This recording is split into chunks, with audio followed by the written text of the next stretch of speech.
Muito bem, amigos, estamos aqui em mais um Minutos de Espiritismo. Aqui comigo, eu sou Kardec Lima, professor Kardec, e durante alguns minutos a gente conversa de maneira rápida sobre alguns temas espíritas, sobre alguns temas da doutrina espírita. Pois bem, o tema de hoje é o Espiritismo e a obsessão. De que maneira nós podemos perceber que estamos sendo obsediados? Existem várias formas e várias maneiras de nós percebermos.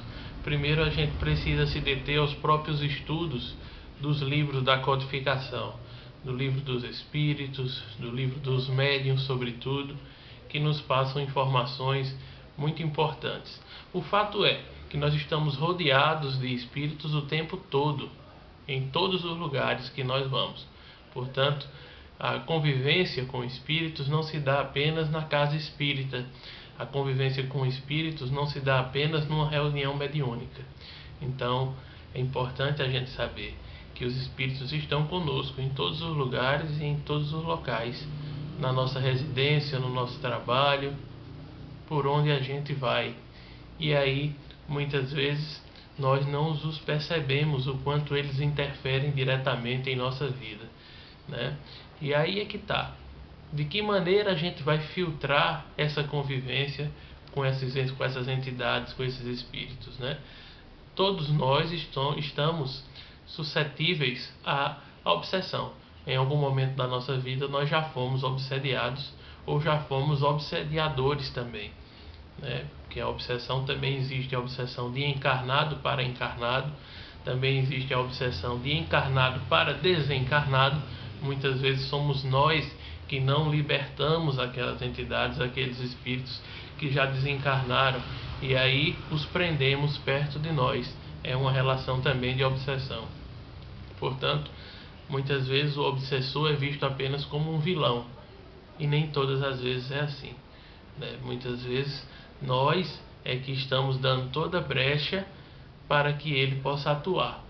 E ele é apenas um espírito ignorante, um espírito ainda sem luz, um espírito ainda que precisa conhecer, estudar um pouco mais sobre o Evangelho de Jesus.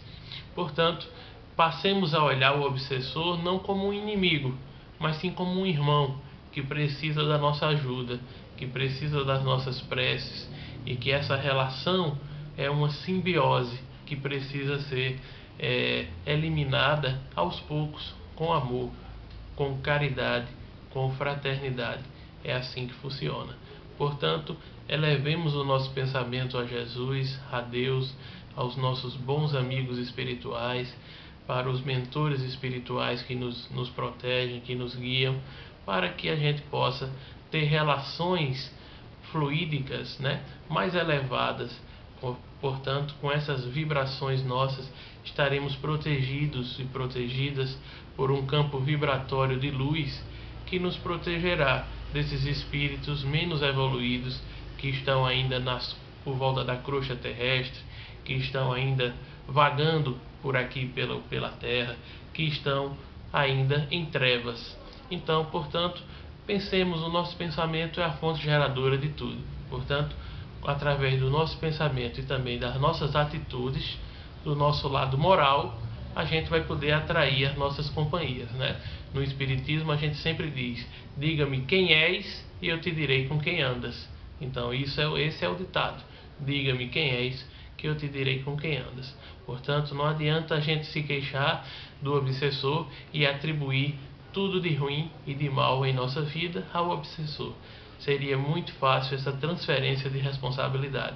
A responsabilidade é nossa e a brecha é nossa. Portanto, olhemos para a gente, como anda o nosso comportamento, como anda o nosso grau de irritabilidade, de mudanças repentinas de humor, essas oscilações, né, que beiram a bipolaridade. Tudo isso são alguns indicativos de obsessão. Portanto, pensamento, vibração, isso faz com que a gente, e principalmente também atitudes bondosas, né, a caridade se manifestando, então isso faz com que a gente se afaste desses espíritos que tentam nos atormentar de alguma maneira, ok? Então isso é apenas um pequeno resumo para que a gente continue sempre conversando um pouquinho sobre o Espiritismo e alguns temas referentes a ele. Lembrando que dentro de alguns minutos a gente não pode expandir mais o tema, mas fica aí uma ideia geral. Portanto, diga-me quem és e te direi com quem andas. Boa tarde a todos, boa noite ou bom dia a todos e até a próxima, nosso próximo Minutos de Espiritismo.